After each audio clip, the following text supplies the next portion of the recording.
Hello, everybody, and welcome into the Pack a Day podcast. I'm your host, Andy Herman. You can follow me on Twitter at Andy Herman NFL. As I mentioned and spoiled yesterday, I'm incredibly excited to have some really special guests coming up. Ben Fennell is going to be joining me every Friday. Peter Bukowski is going to be joining me every other Thursday. If you haven't had a chance to check out The Leap yet, what he's working on, it's fantastic stuff. Make sure to check out that. But today and every other Thursday that Peter's not on, I'm going to be joined by my very special guest today. His name is Ty Dunne. Of course, you know him from all the time that he had covering the Packers. Right now, GoLong TV. Tyler, so great to have you on. Thank you so much for joining me. I cannot wait to talk Packers with you all season long. Thanks for the opportunity, Andy. This is awesome. I loved coming on the show. God, at some point during this crazy off season, it's like a blur, right? It's like a bad dream or something. I don't even know what happened when, but no, it was a lot of fun coming on the show. You do such a phenomenal job. Thank you. It's a pleasure to be with you every other week. Yeah, absolutely. It's going to be a ton of fun, and we've got not exactly a lack of topics to get into today right away, because of course it was a very interesting week one for the Packers, and it was coming off a very interesting offseason, which we'll get to in just a moment as well. But let's start from the beginning. Were you surprised by this game at all? Not surprised, to be completely honest. I think, yes, they had training camp and everybody said the right things all training camp. And we got to take them at their word. You know, I think that everything in the locker room's fine. I don't think there's any issues there. I think the relationship between the quarterback and the front office, particularly the GM, Brandon Gutekunst, not as hunky-dory as both sides will make it out to be this whole season. But even though we thought everything was fine, we can't forget what happened for 6 months. Like, you just can't pretend that stuff away. Like, that happened. Like, He told us how he felt. Like, we don't have to put words in Aaron Rodgers' mouth. Like, he said it. He said that he almost retired. Was it up to the Friday before reporting? That was a serious thought. And people close to him were saying that to me, saying it to Adam Schefter, a lot of people. I mean, it was very real. So if that's his state of mind, and this is very, very real, I think you can't just flip that switch on and expect everything to be 2020 again. MVP form, unstoppable offense, 13-3 team. Plus, you add in all the other factors, right? He and this team are historically terrible in Florida. The defense, we'll see what's up with that defense. There's some issues there. A lot of other stuff kind of mixed in, and the Saints are really, really good. Jameis Winston is maybe the hungriest quarterback in the NFL. I think they're actually opening up the playbook for him instead with Drew Brees retired. So I think you add it all up. Now 38-3 is a little extreme, but I thought the Saints would come out and be the more determined team, and they really were.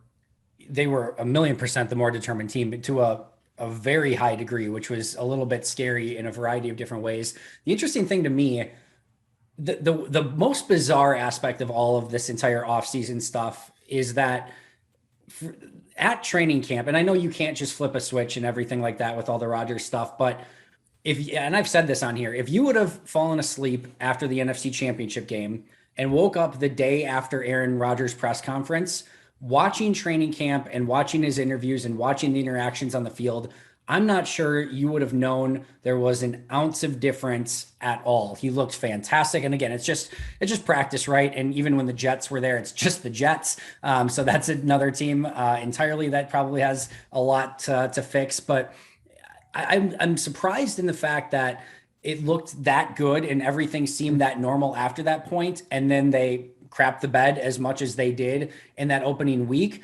I do have a couple concerns, or maybe even some red flags that I maybe should have stuck out sooner. I think the first of which, and I actually did make mention of this, but you go back to the season after the Brett Favre drama, right? Is Favre going to play? He's not going to play, ends up getting traded to the Jets. I've said that the Packers that season, and were you covering the team that season? I can't remember what your time frame was. Yeah, I actually was an intern during training camp the previous 2 years. So covering them to a degree at Packer Report, the Sean O leader, gotcha. But then when I went back to college at Syracuse, yeah. So I'll be interested to hear your thoughts on this as well. I thought the Packers team that season, now they had a ton of injuries and it was Rodgers' first season. I thought that franchise, not just the team on the field. I thought the franchise felt exhausted that entire season from everything that happened in the offseason. It just felt like they needed a refresh the following year. And I don't know that that's necessarily the case. And obviously, it's not a great way to start in week one. But it'll be interesting to see if this franchise does have any exhaustion from everything that went on in the offseason. And to go along with that, the other red flags that I'm now having a little bit more of a feeling of or inkling of, I'll be interested in your thoughts on this as well, is as much as everyone wants to focus in right now on Aaron Rodgers, the frustration doesn't seem to be simply with, and I don't even know that I feel like Rodgers is at least on the outward, like seems to have put his frustration to the side, and who knows if that's the case or not. But I definitely sense some real frustration from Zadarius Smith not being named team captain, not getting a contract in the offseason after he said he wanted to be a Packer for life. He's removed, at least as of last I saw, removed a lot of the Packer stuff from his Instagram page. Read into that what you will. He ordered a chain, right? Yeah, exactly. He ordered a chain with the captain's thing on it, like feeling like he's still a captain, even though he wasn't voted one. So there seems to be some angst there. Devontae Adams, I think there is definitely still some frustration there that he doesn't have some level of guaranteed contract moving forward. And it's all happening within this season that is a very much win now, must win now sort of season. It's all very, very interesting. I think you nailed it. I mean, absolutely agree with Zadarius Smith, with Devontae Adams, and every team's afforded a bad game. Like, right? Absolutely. I mean, it's been brought up a million times. Tampa Bay getting their butts kicked by New Orleans 38-3. And we've seen these games out of Green Bay. I mean, Aaron Rodgers himself, he's had, about a clunker a year, even an MVP season. You have those games. So I kind of pause and hesitate before rushing to judgment and saying, oh, the season's a disaster. Everybody's disgruntled. But I don't think you can just ignore what you just laid out and pretend like this stuff doesn't exist. These are human beings. Zadarius Smith, absolutely. That makes a ton of sense. If he'd be upset that he wasn't named a captain. On our podcast, Bob McGinn, he was talking about that as well. He had heard stuff down those lines from people around the situation. And Devontae Adams, contract status. We heard what he said on the cusp of the season, like absolutely not going to get bullied and pushed and rushed into a deal on the eve of the regular season, which is such a bad faith negotiating tool that so many teams do. I mean, you see it around the NFL, like these teams, they try to get that deal done. Oh, get your financial security at a team friendly discount right now. So good on him for not rushing into anything and knowing his worth, but clearly unhappy. And I mean, Aaron, you go as your team goes, right? I mean, you take on the personality of your quarterback, and it was such a beautiful, marvelous thing last year for this team that you had an Aaron Rodgers who had this chip on the shoulder more than ever. Yeah. Pissed off at the GM, talking about comparing him to Jerry Krause to teammates, and guys were rallying around that. They like that swagger. They like being front runners and screw everybody else, and they were just scoring 30, 40 points a game. I mean, they're kind of taking on his personality, and that smirk, that attitude, that stuff can be used for good. But if he is having one foot out the door, if he is just kind of shucking it up there, whether he's getting hit in the nuts or not, I don't know. I mean, you take on that personality, and it just, he didn't really look like a quarterback, like really invested into this season in that game. He played bad. I mean, very uncharacteristic throws, the body language, all that stuff wrapped into one. It wasn't the Aaron Rodgers that we saw last year. So guys feed off of it. Look, they're going to go back to Lambeau Field. They'll probably drop 50 on the Lions and he'll call all of us idiots. But for one game, it was not pretty. And I don't know how you can just ignore like the offseason didn't happen. It happened. It was ugly. It was bad. Yeah, and I think the interesting thing even physically, Andy, like how much was he training and working out? I don't know. It's a good question. I think the other interesting thing here is if you do have an off season full of drama like that, and you do have some disgruntled potentially players on your roster, one of the best ways to remedy that is start winning football games and just get on the same page and let the season start working itself, right? Having a game like that to kick things off, not ideal in any way, shape, or form when you come off of an off season like that. And I agree with you. I think they're going to be just fine against Detroit this weekend, but this becomes a fairly listen, San Francisco in week 3, not to look ahead here. That is a short week They're going to have a Packers on Monday Night Football. That's a short week against San Francisco on the road, a place where they've struggled, and an offensive line that's really good against the Packers defensive line that looked awful last week. Like, I don't like the odds of Green, like no matter what happens against Detroit, even if they, win 70-0, I think that's a really tough turnaround and on a short week to go to San Francisco and potentially pick up that game. Now, who knows? Maybe they're 6-1 and all of this looks ridiculous in 7 weeks, right? But I think that 49ers game looms large. And if anything would go wrong, who knows, right? Like all of a sudden things could spiral quicker. And again, I think that's probably not going to happen, but there's two ways this can go, or there's probably more than that, but there's likely two ways this can go. Either you can, win this game, get on the right track, lose this game and things could spiral. But because of that loss week 1, it opens up a few different doors that I don't think Green Bay really wanted to open this early in the season. Apologize there. We had a little bit of technical difficulties, but we got Ty back now. That's the beauty of technology and internet connection. But Ty, we were kind of talking about the 49ers game coming up. Let's talk about just how important this Lions game is for Green Bay to get back on track. And like you said, they could easily win this game and things could go smooth for the foreseeable future. We'll see. But how important is this game coming up? Yeah, I think they have to win. With San Francisco, Pittsburgh right around the bend. I mean, those are two really tough teams. I live in Buffalo, obviously, and to see what the Steelers did to Josh Allen. I mean, that was the Josh Allen that we saw out of Wyoming as a rookie. Overthrowing guys, throwing them at their feet, fumbling. He looked lost. I think it had more to do with the Steelers than it did Allen regressing too. So that's going to be tough. The 49ers are going to be unbelievably tough. It does add a little pressure. You don't want to say week 2 is a must win, but it's pretty close for a team off of a 38-3 loss to play the most talent devoured roster in the NFL. I mean, this is not a good team. They are trying to lose. They got rid of the assets that they could. Jeff Okudah pops his Achilles. It's bad. It's a bad team. I tell you what, Dan Campbell, though, obviously he's going to have him fired up. He knows that if they go to Lambeau and win with that team, what it would do for everything he's trying to build. I mean, they're going to show a hell of a lot of fight. Green Bay did not show any fight in Jacksonville. It's a game that could sneak up on you. So where does that inspiration come from? Where does that motivation come from? Somebody has to speak up, whether it's Rodgers, LaFleur, Zadarius Smith, Devontae Adams, and be a real leader in this moment. It's an early defining moment for the Packers. Are you surprised that a team that, apparently had so many votes for captains and has so many leaders on this team that they do have this is, and I've said this, this is the 5th game in their last 15 road games that they just laid a complete egg. Like there were the San Francisco game 2 years ago, the Chargers game 2 years ago, San Francisco in the NFC Championship opening day this year, and then the Bucs Packers game in the regular season last game where it was Brady, Rodgers, everyone built it to, the nth degree, and they'd show up flat for these games. And they have all this leadership apparently on the team, but Rodgers said again this week that, it seemed a little bit, flat. Like, how does that happen in an opening? It seems so odd to me. Very strange. And I think probably everybody watching into the third quarter when it's 17-3 and the Packers are driving, they get into the red zone. I mean, that interception, if you want to just eliminate it because he got hit, where, I guess you can, but that was so uncharacteristic, a jump pass toward 2 Saints defenders. I mean, it was strange. You just haven't seen that kind of throw from Aaron Rodgers. And then the next drive, you never see that. No. So yeah, I think everybody expects in that moment for Green Bay to just turn it on.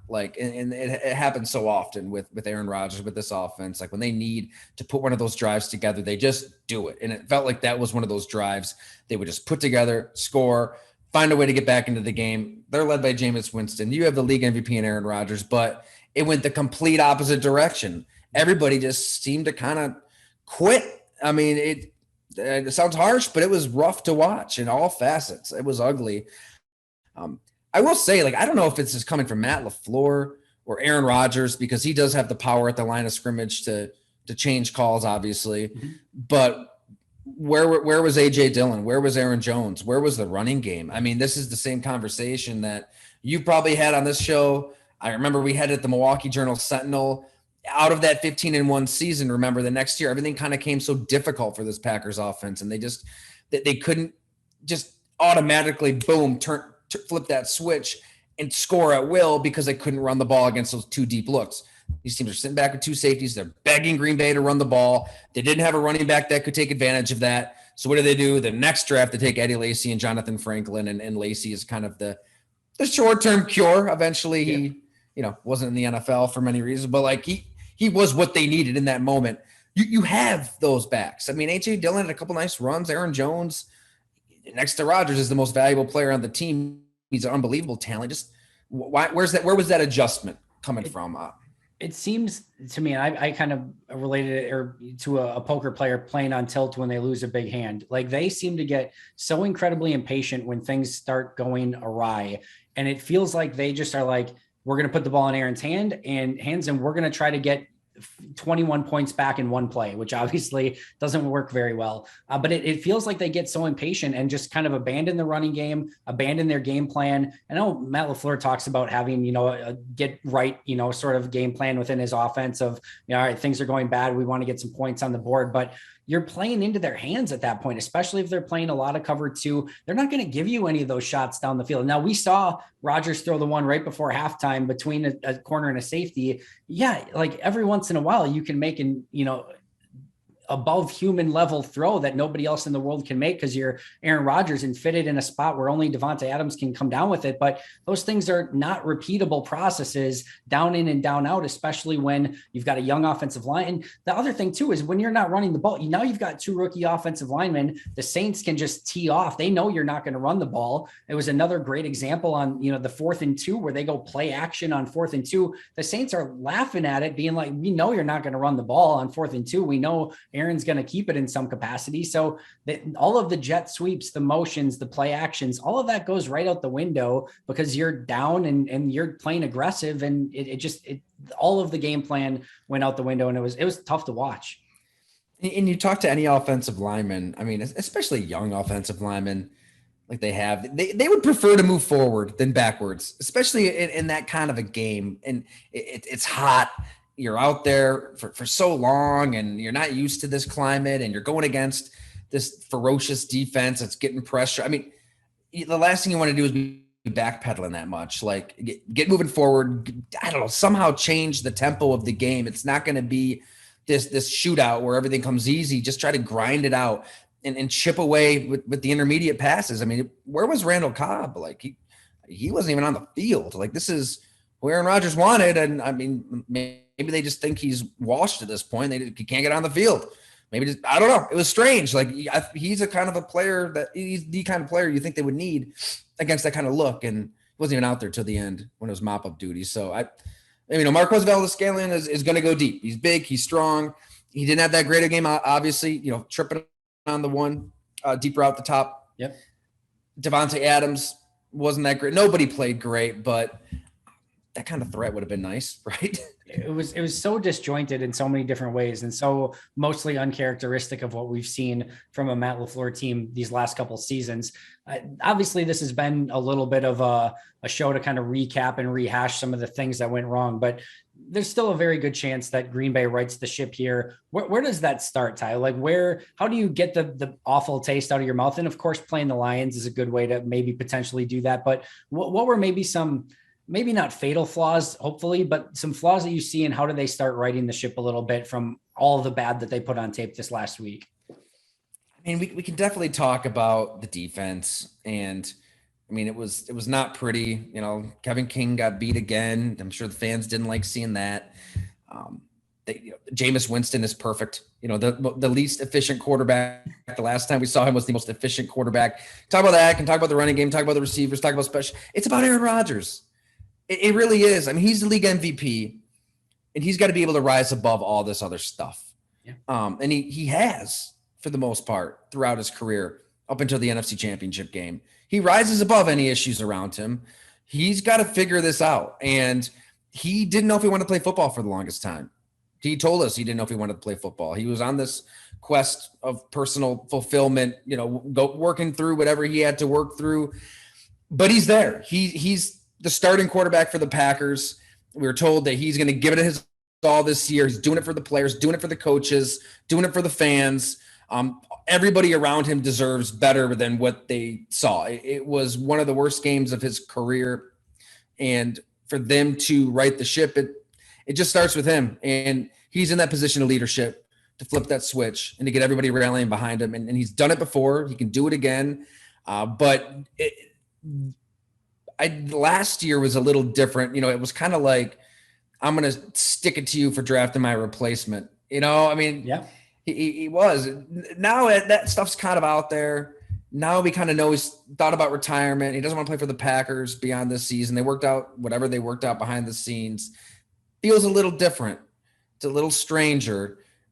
So I think he psychologically kind of has to get to that place of really wanting to be the quarterback for the Packers and pour in everything that he poured into the job before.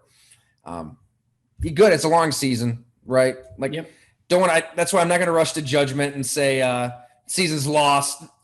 I will say, I mean, everybody kind of knows where I stand on the issue. I think that they kind of missed a golden opportunity. Hey, if they win the Super Bowl, I'm crazy. Please play this back, and everybody, let me have it. They'll let me have it anyways. But like, you had an opportunity like before the draft. If Trey Lance is getting San Francisco, if San Francisco has to give up 3 firsts and a third for Trey Lance, like what is Aaron Rodgers going to get? A quarterback who at that point you knew was unhappy. You knew didn't want to be there. To me, there's no innocent parties here. I mean, if Green Bay had an opportunity to kind of just rip the Band-Aid off, get every possible asset you could ever want, and it would hurt, it would sting, the fans would be pissed. But in the long run, I think it would be best for the franchise. And at this point, if that's the Aaron Rodgers that you're trying to trade, granted, he's going to look a lot better than that after week 1. I don't know what you're going to get for him next offseason. Not as much as they could have got, not nearly as much as they could have got this past offseason. Yeah, I think the interesting thing is 10 years from now, 15 years from now, we're going to look back at this offseason. And if Green Bay wins a Super Bowl this season, we're going to say, okay, they got that right. If Green Bay maybe has a bad season, but Jordan Love turns out amazing, I think they'll say, okay, a blip in the map, and they got Jordan Love right. They had some, frustrations, kind of like the Favre frustrations came to fruition, but they got through it, and now they have a franchise quarterback that can get them back on the path to greatness. But no Super Bowl, and if Love isn't good for some reason, they're going to look back at these last couple off seasons, the Love draft pick, what Green Bay did this off season, not taking advantage potentially of some teams offering up a lot of draft capital for what was a quarterback coming off an MVP season. This is sort of a tipping point of what could be. I think there's still a lot of ways that this could go well, but either way, I think we're going to look at it and say whatever happened after is much more interesting because of what just happened in these off seasons. So I think you bring up a great point. We could talk about this in a million different directions moving forward. And I think that's what makes this so fun is, Pandora's box is open moving forward for what can happen with Green Bay. There are paths and avenues that this could go very wrong. And Green Bay hasn't faced a ton of adversity in the Matt LaFleur era. They have yet to lose back-to-back regular season games in the same season. Yes, they had the Bakhtiari injury last year at the end of the year, which was definitely adversity. But before that, they've been relatively healthy in the 2 seasons that Matt LaFleur has been here. How does this team with an interesting offseason, to say the least, that just got crushed in their first game of the season, how do they respond to some of this adversity? I'm very, very intrigued by that. And it's one of the reasons that makes this sport so interesting. And every single time that they've faced this kind of moment early in the season, you typically see Aaron Rodgers just kind of go nuclear, right? I mean, he has, and they've got the perfect opponent. It's in a primetime slot. They have every reason to just snap out of it and get themselves right for 2 really tough games after that. So it's going to be interesting. I'm sure ESPN kind of loves the fact that the drama's ramped back up a little bit. Oh yeah, you got to believe that they're absolutely loving every second of this with Monday, especially with like a Lions team, right? Like not a lot of storylines with the Lions probably to tell, plenty of storylines to touch base with on the Packers. Ty, amazing stuff as always. Tell us about GoLong, where we can find your work and what you have coming up. Absolutely. Yep. GoLongTD.com. You can subscribe monthly, annual. Our price is $50 a year now. So better price than before. And we've got a lot going on, a lot of profiles, a lot of features. Obviously Bob McGinn has come aboard, and I can't tell you how awesome it's been to do the podcast with him again. We had a lot of fun out there in his kitchen, just a few Hail Marys away from Lambeau Field. I mean, that was kind of early days of podcasting, right? I mean, we're talking 2012, 2013. So had a lot of fun, and he was ready to make the move. So we're doing that. He's got some incredible McGinn files coming up that I think people are going to love. And I'm actually down here in, you might tell, I'm in the A-Loft, taking a little work trip here. So Nice. I've kind of hit the road to get some profiles and features. And we cover the whole league. I just want to try to tell a story that people might not be able to get anywhere else. Lean into those relationships, covering the league, and we'll definitely lean into the Packers though. Yeah, you got to know your base. So we've got some good Packers stories coming. it's been great to hear you and Bob back. The podcast has been great. And you said it was $50 for the year, right? Yes, and the podcast is just for subscribers too. So can't get it on Apple, Spotify. Just really want to reward the people who want to kind of invest in what we're trying to build. And I mean, Bob. He's such a riot. And I mean, I could just banter and BS with him for an hour. I mean, he was like my Green Bay dad out there in so many ways. So it's a blast getting him on that Zoom, man. He's a technological whiz at this point.